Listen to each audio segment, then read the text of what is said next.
नमस्कार, मी जानवी सावंत. महाराष्ट्राचा महासंकल्प शेतीतून समृद्धीकडे या कृषी परिषदेमध्ये आपलं स्वागत आहे. या परिषदेमध्ये विद्यार्थी, शिक्षक, शेतकरी आणि युवा उद्योजकांनी उत्स्फूर्त सहभाग घेतला.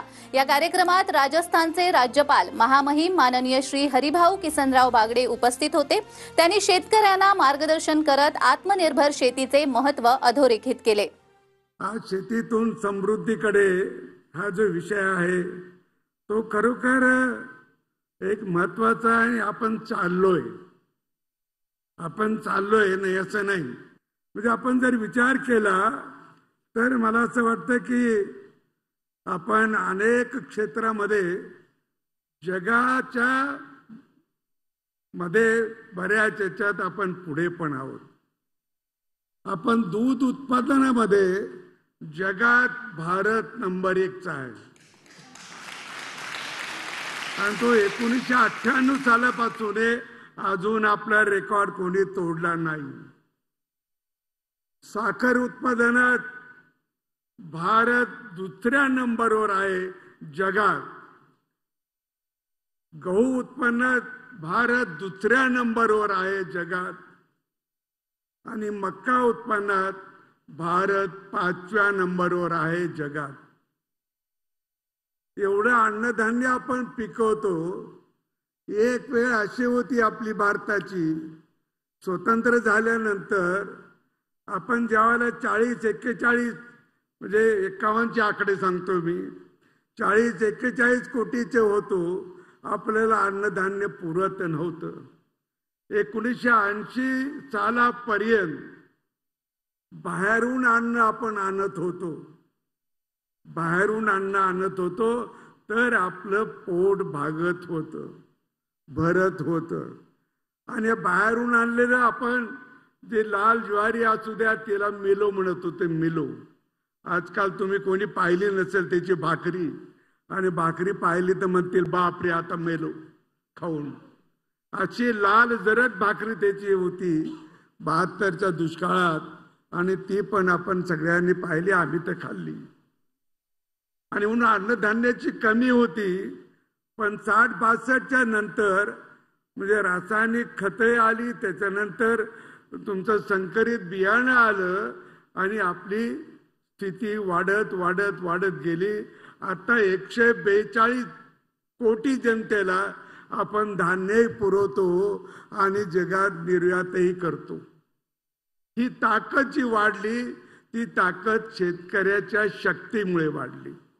शेतकऱ्याने जो काही विश्वास टाकला, त्यांनी कर्ज घेतलं, पाईपलाईन केली, विहीर खोदली आणि आपली उत्पन्न त्यांनी वाढवलंय. पण अजून सगळ्याचं उत्पन्न वाढलं असं नाही. आपण पाण्यासाठी आपण सगळीकडे स्वयंपूर्ण नाही. आणि जगात पाणी तरी आहे किती? पिण्यासारखं वापरण्यासारखं 2.5% पाणी, बाकी तर सगळे समुद्रात आहे. 2.5%तून 1.5% पाणी त्या बर्फात गुंतलंय. 1% पाण्यावर आपलं सगळं चालू आहे जगात, 1% पाण्यावर.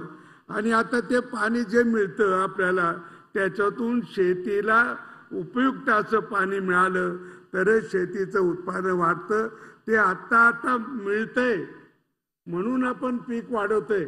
मला 1960च्या संदर्भातला महाराष्ट्राने पहिल्यांदा जो आयोग केला इथं पाण्याच्या संदर्भात, तो बर्वे आयोग जो केला, बर्वे आयोगाने स्पष्ट म्हणलं होतं की 30% पेक्षा म्हणजे महाराष्ट्रात भगीरथ प्रयत्न करून सुद्धा 30% पेक्षा आपली जमीन ही पाण्याखाली येऊच शकत नाही. आता त्यावेळेला स्प्रिंकल होते, ठिबक होते, कदाचित याचा त्यावेळेला विचार झाला नसेल, कारण अशी जी संशोधनं आली पुढे. तर आता आपली जमीन तसं विहिरीचं बागायत त्याच्यात धरलेलं जात नाही. पण विहिरीचं बागायत धरलं, बोरवेलचं बागायत धरलं तर मला असं वाटतं बऱ्यापैकी अजून आपण बागायती क्षेत्र करतो. किमान 2 पिकं तरी घेतो, किंवा पाऊस कमी झाला तर एक पीक देखील आपल्या पदरात पडतं. आणि ते पडावं म्हणून आणखी काही योजना सरकारने केल्या, जसं शेततळ्याची एक योजना केली की शेतीला म्हणजे पेरणी आपण केली पावसाळ्यात आणि पाऊस चांगला आला, हुरड्यात पीक आलं, पण अजून एका पाण्याची गरज आहे, पण पाऊस पडला नाही तर हुरड्यात आलेलं पीक सुद्धा जातं. आणि म्हणून त्यासाठी ठिबकचा वापर किंवा शेततळ्यातल्या पाण्याचा वापर केला तर 100% पीक आपल्या उंबरठ्याच्या आत येऊ शकतं. आणि उंबरठ्याच्या आत येण्यासाठी सुद्धा जे काही त्याच्यावर आणखी काही संकट याचं असते, गारपिटीचं संकट आहे, त्याच्यानंतर जळिताचं संकट आहे. या संकटातून सुद्धा वाचवण्यासाठी विमा योजनेची तरतूद आपल्याकडे केलेली आहे. या सगळ्या गोष्टी ध्यानात घेऊन शेतकरी जेव्हा हे सगळे करतो त्यावेळेला त्यांच्या सगळ्या गोष्टी ध्यानात येतात असं मला वाटतं. एकूण शेतीमध्ये आता तंत्रज्ञान आपल्याला आवश्यक आहे आणि त्या तंत्रज्ञानातून आपण पाहतोय. आम्हाला बऱ्याच जणांना असं वाटतं अजूनच शेतकऱ्याला तर तंत्रज्ञान म्हणजे काय तर तंत्र म्हणजे ट्रॅक्टरचा वापर करावा, तंत्रज्ञान म्हणजे ठिबकचा वापर करावा, तंत्रज्ञान म्हणजे तुमच्या आणखी शेतीला पंपाचा वगैरेचा सगळ्याचा वापर केला म्हणजे तंत्रज्ञान होतं. असं हे जरी बरोबर असलं, हे खरं असलं तरी खरं तंत्रज्ञान आपल्याला जे उपयोगी पडेल शेतीला समृद्धीकडे न्यायला ते आपल्या पिकावर प्रक्रिया करणारं तंत्रज्ञान, आपल्या शेत उत्पादनावर प्रक्रिया करणारं तंत्रज्ञान हे जर वापरून आपण जर तो माल बाजारात आणला, मार्केटमध्ये आणला, आपल्याला अधिक उत्पन्न मिळू शकतं. आणि त्याची आता तयारी सुरू झाली. अनेक ठिकाणी तशा प्रकारचं कौशल्याचं शिक्षण आता सरकारकडून सुद्धा द्यायला लागले. तुम्ही ज्याच्या हाताला कौशल्य आहे तो कधीच उपाशी नाही. आतापर्यंत आमची शेती मोठी होती, बऱ्यापैकी शेती होती आणि त्यामुळे त्याच्यावर आम्ही नुसतं पीक काढलं आणि विकलं बाजारात तरी भागत होतं आमचं, तरी भागत होते. म्हणजे इतकं चांगलं भागत होतं. 50-60 वर्षापूर्वीचं मला माझं जीवन आठवतं. तेव्हा असं वाटत नव्हतं कधी आपल्याला, खाऊन पिऊन तर सुखी होतो आम्ही सगळे.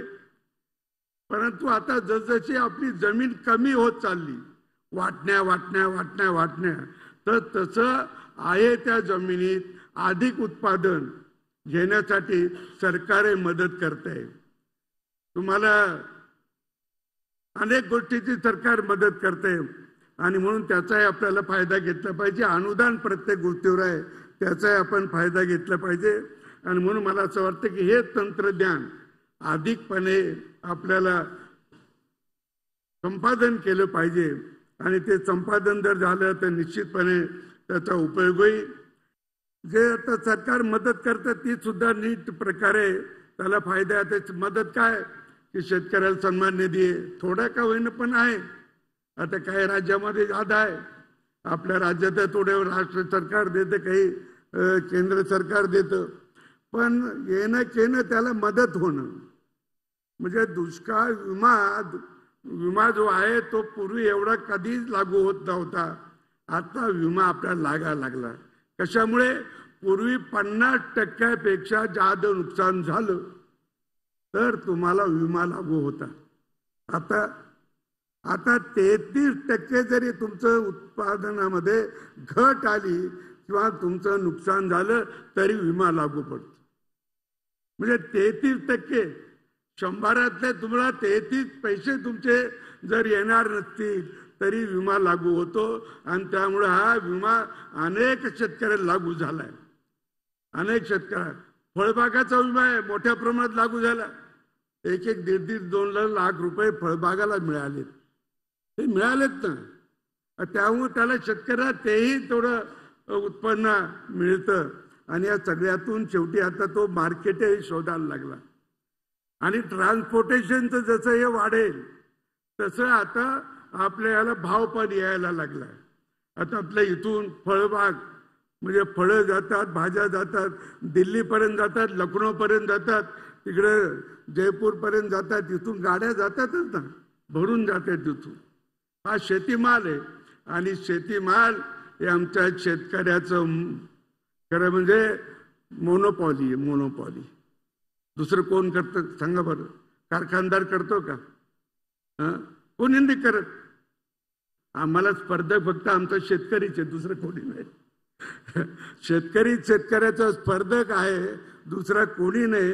आणि म्हणून त्याने या नव्या युगामध्ये आपली तांत्रिक बाजू जरा भक्कम करून हे केलं पाहिजे असं मला वाटतं. आता वेळ झाली आहे छोट्याशा विश्रांतीची. कुठेही जाऊ नका, पाहत रहा TV9 मराठी.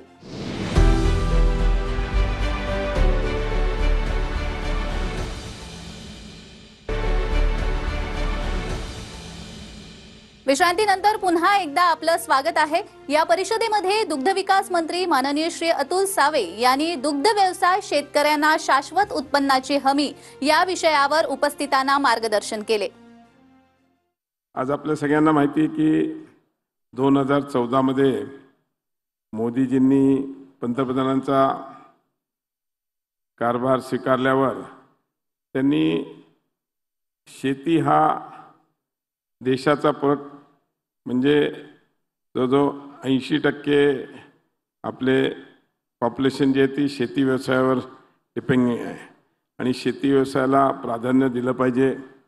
आणि शेतकऱ्याला ज्या काही सरकारच्या माध्यमातून मदत करता येईल ती मदत केली पाहिजे हा उद्दिष्ट ठेवून देशभरामध्ये असो किंवा महाराष्ट्रामध्ये असो सरकारचा हा प्रयत्न आला आहे की शेतकऱ्यांना ज्या काही सोयीसुविधा आपण देऊ शकतो त्याच्याकरता प्रयत्न केला पाहिजे. आणि प्रामुख्याने मराठवाडा आज जे आहे ते इकडे म्हणजे प्रमुख पिकं जी आहेत ती कापूस, सोयाबीन, मका ह्याला लागणारे इन्सुलेशन हे प्राधान्याने त्याला काय मदत करता येईल त्याकरता. आणि केसर आंबा एक आमच्याकडे मराठवाड्यात आणि त्याचा एक्सपोर्टही चांगला होतो गल्फ कंट्रीज वगैरे. मग त्याला पण आपण त्याला जिओ टॅग भेटलेला आहे आणि नक्कीच त्याच्या एक्सपोर्ट्समध्ये त्याचा आमचा प्रयत्न आहे की जास्तीत जास्त यांना प्राधान्याने हे करावं. आज आपल्या सगळ्यांना माहिती आहे की माननीय देवेंद्रजी फडणवीस साहेब ज्या मुख्यमंत्री झाले त्यांनी शेततळं हा प्राधान्याने, कारण की त्यांच्याही लक्षात आलं की महाराष्ट्रामध्ये म्हणजे मला पॉलिटिकल क्रिटिसायझेशन नाही करायचं पण पाण्याची जेवढी व्यवस्था शेतीसाठी व्हायला पाहिजे तेवढी झाली नव्हती. आता पुढे कामं चालू आहेत, नदी जोड प्रोजेक्ट चालू आहे, वॉटर ग्रेड प्रोजेक्ट चालू आहेत ज्या माध्यमातून हे सगळे. त्याच्यामुळे शेततळं मागेल त्याला शेततळं आणि या पद्धतीने प्रत्येक ठिकाणी शेततळे तुम्ही बघाल. जर विमानातून प्रवास केला तर आपल्याला प्रत्येक शेतामध्ये एक एक शेततळं उभं, काही ठिकाणी तर 2-2 आहेत, 3-3 आहेत. या माध्यमातून प्रत्येक शेतकऱ्याला शेतीला पूरक लागणारं पाणी प्रत्येकाला मिळावं या उद्देशातूनच त्यांना आम्ही प्रयत्न करतो की रिन्युएबल एनर्जी म्हणजे सोलार हे डिपार्टमेंट आमच्याकडे. आणि आमचा प्रयत्न हाच आहे म्हणजे मोदीजींनी तर पूर्ण देशभरामध्ये गुजरात 1 नंबरला आहे, पण मला सांगायला आनंद होतो की त्याच्याच पाठोपाठ महाराष्ट्रही आहे. आज जवळजवळ आम्ही 5 लाख शेतकऱ्यांना ऑलरेडी सोलार पंप, कारण काय असते शेतकऱ्याला नाही तर मग काय वीज रात्रीच मिळायची आणि रात्री मिळाली की त्याच्यातही अनेक ठिकाणी अडचणी यायच्या. शेतकऱ्यांना रात्रभर जागावं लागायचं, सकाळी 5 वाजता कुठे पंप चालू करा हे करा. पण आता सरकारच्या माध्यमातून प्रत्येक शेतकऱ्याला सोलार पंप म्हणजे सोलारवर चालणारा पंप ज्या माध्यमातून ते दिवसभर शेतीला पाणी देऊ शकतील. त्यात शेतीच्या पाण्यातून त्यांना आज जे नाही तर अनेक शेतकऱ्यांना दिवसा वीजच मिळत नव्हती, वीज मिळायला अडचणी होत्या, कनेक्शन मिळायला अडचणी होत्या. आता त्या कुठल्याही अडचणी सरकार हा प्रयत्न केला आहे की प्रत्येक, आणि आमचा संकल्प आहे की पुढच्या अजून 2 वर्षात अजून 5 लाख पंप म्हणजे 10 लाख पंप या महाराष्ट्रामध्ये प्रत्येक शेतकऱ्याच्या शेतीमध्ये तो पंप लागला पाहिजे, ज्या पंपातून तिकडे त्याला वीज मिळाली पाहिजे. 7.5 HP देतोय. आता आम्ही अजून एक त्याच्यामध्ये हे करतोय. आज त्याचीच VC आता आमची आम्ही शेतकऱ्यांना ॲडिशनल पाहिजे असेल तर ते ॲडिशनलचा पंप त्याने घ्यावा, सोलारची प्रोव्हिजन आम्ही करून देणार आहोत.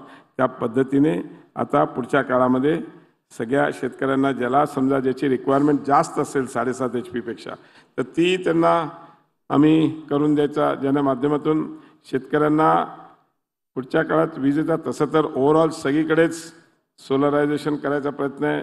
हर घर को सोलार हा संकल्प आमचा आहे. सगळे सरकारी ऑफिसेस पण आम्ही आता डिसेंबरपर्यंत महाराष्ट्रामध्ये सोलर करतोय. ऑलरेडी DPC मधून त्याला निधी उपलब्ध करून देऊन सगळे शासकीय कार्यालय तसंच प्रत्येक शेतकऱ्याच्या घरी सोलार असावा आणि त्या सोलारच्या माध्यमातून त्याला शेतीसाठी लागणारे जे पाणी असेल किंवा जे काही असेल त्या सगळ्या जोडधंदा करण्यासाठी पण जी काही पॉवरचा त्यांचं रिक्वायरमेंट असेल ती सगळी त्यांना मिळावी हा त्याच्या मागचा उद्देश आहे. आज आपल्याला सगळ्यांना माहिती आहे ते महाराष्ट्र शासनाने जागतिक बँकेच्या साहाय्याने नानासाहेब कृषी योजना राबवली आहे. यात शेतीतून रोजगार निर्माण झाला असून त्या योजनेतून शेततळे, शेडनेट, ग्रीन हाऊस, टिंबक, तुषार व शेतीतील पाईपलाईन करण्यासाठी अर्थसहाय्य दिलं जाते. अशा या म्हणजे नानासाहेब कृषी योजनेच्या माध्यमातून शेतकऱ्यांना जी मदत पाहिजे ती शासनाच्या माध्यमातून त्याच्यात आणि जागतिक बँकेकडून त्याच्याकडून कर्ज घेऊन ह्या सगळ्या घराघरामध्ये प्रत्येक शेतकऱ्याला या योजनेचा लाभ मिळावा. तसंच शेतीला जोडून धंदा डेअरी हा पण एक आहे, त्यासाठी पण आम्ही प्राधान्याने MPAGPच्या माध्यमातून अर्थसहाय्य देऊन त्यांना मदत करतोय. असे अनेक आहेत जे गोष्टी आज महाराष्ट्राच्या सरकारने करायचं. आज बिडकीनमध्ये आम्ही फूड पार्क तिकडे तयार केलेलं आहे, ज्या माध्यमातून शेती रिलेटेड जे प्रॉडक्ट्स आपण एक्सपोर्ट करू शकतो त्यासाठी तिकडे फूड पार्क तयार केला आहे. केंद्र शासनाच्या माध्यमातून त्याला निधी उपलब्ध करून दिलेला आहे, ज्या माध्यमातून तिकडे येणाऱ्या काळामध्ये ज्याला कोणाला आपल्याला एक्सपोर्ट्स करायचे असतील त्यासाठी तिकडून त्याला सहाय्यता मिळेल. या सगळ्या गोष्टी आहे.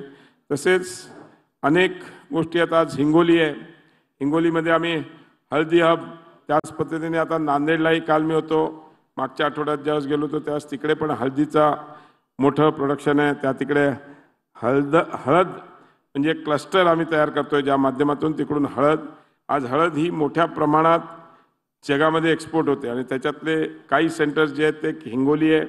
आमच्या इकडे छत्रपती संभाजीनगर जिल्ह्यामध्ये कन्नड एक ठिकाण आहे जिकडून त्या अशा ठिकाणी तिकडे आम्ही हळदीचे हब तयार करून क्लस्टर तयार करून त्या माध्यमातून त्यांना जी मदत लागेल ते हे एक्सपोर्ट करण्याकरता, कारण की जागतिक पातळीवर हळदीची रिक्वायरमेंट खूप आहे आणि ती एक्सपोर्ट ती आम्हाला आनंद आहे की मराठवाड्यातून ती महाराष्ट्रातून आपल्या जास्त होते त्या प्रमाणावर आणि त्याच्यासाठी जी काय मदत लागते. आणि नक्कीच आज जो समृद्धी महामार्ग तयार झालेला आहे त्याचा उपयोग होतोय. आज शेतीच्या मालाला मुंबईला पोचवण्याकरता JNPTमध्ये एक्सपोर्ट करण्याकरता या अनेक या समृद्धी महामार्गाचा आणि ह्याला पण आता कनेक्टिव्हिटी आहे, मग शक्तीपीठ आहे, असे हे ह्याच्या मागचा उद्देश एकच आहे की शेतकऱ्याला त्याच्या मालाला प्राधान्याने लवकर जर तो मार्केटमध्ये पोचला तर त्याला जी काही त्याला मदत लागते. म्हणजे समृद्धी महामार्गाचं तर तुम्ही बघाल तर सकाळच्या वेळेस पहाटेच्या वेळेस पूर्वीच्या गाड्या आता त्या समृद्धी म्हणजे जालना असेल, संभाजीनगर असेल, लासूर असेल, नाशिक असेल, या सगळ्या समृद्धी मार्गाने आज मुंबईकडे जातात. पुढच्या काळामध्ये JNPTला कनेक्टिंग होणार आहे. त्याचप्रमाणे वाढवण बंदर जे आहे त्या वाढवण बंदरला पण कनेक्टिव्हिटी आपण समृद्धीवरून करतोय, ज्याच्या माध्यमातून पुढच्या काळामध्ये शेतीच्या मालाला प्राधान्य देऊन एक्सपोर्ट मार्केटसाठी जे काय आत्ताच एक आमच्या ताई मला भेटल्या गंगापूरच्या, त्यांनी हनी तयार करतात त्यांनी हनी मी म्हटलं ताई याच्यात आता एक्सपोर्टवर जास्त काम करा, कारण की एक्सपोर्टसाठी खूप प्राधान्याने सरकार मदत करते आणि सरकारचा प्रयत्न हा आहे की ज्या एक्सपोर्टला तुम्ही मोदीजींचं पण भाषण कालचं ऐकलं असेल तर स्वदेशी तर त्यांनी म्हटले आणि आपला माल परदेशात कसा आपण पाठवू शकू त्याकरता आपण सगळ्यांनी प्रयत्न केला पाहिजे. आज लवकरच नागपूर टू गोवा शक्तीपीठ पण होणार आहे, ज्याच्यामुळे मराठवाडा पूर्ण कनेक्ट होणार आहे. मी जरा मराठवाड्यावर जास्त बोलतो कारण की नेतृत्व मराठवाड्याचं करत असल्यामुळे संभाजीनगर तुम्ही म्हणाल तुम्ही पण आमचं सरकार हा प्रयत्न करते की शेतकऱ्याला प्राधान्य मी जसं सांगितलं सोलारच्या माध्यमातून आम्ही 5 लाख पंप दिले, अजून 5 लाख पंप देतोय. ऑलरेडी 1 लाख प्रोसेसमध्ये. Will be in next 2 years highest solar pump in the country. म्हणजे देशामध्ये सर्वात 1 नंबरला महाराष्ट्र येईल हे मी तुम्हाला 2 वर्षात सांगतो. आज शेतकऱ्यांना सक्षम करण्याकरता आमचं केंद्रातलं सरकार असो म्हणजे मोदीजींच्या नेतृत्वात किंवा महाराष्ट्राचं सरकार असो म्हणजे देवेंद्रजींच्या नेतृत्वामध्ये आमचा प्रयत्न हाच आहे की शेतकऱ्याला प्राधान्य देऊन शेतकऱ्याला मदत केली पाहिजे. कारण की शेतकरी शेवटी सक्षम, कारण की 80% आपल्या देशाची जी पॉप्युलेशन आहे ती शेतीवर डिपेंडिंग आहे आणि नक्कीच त्याच्यासाठी आम्ही पूर्णपणे प्रयत्न करत आहोत. पुन्हा भेटूया पुढच्या भागात. तोपर्यंत नमस्कार.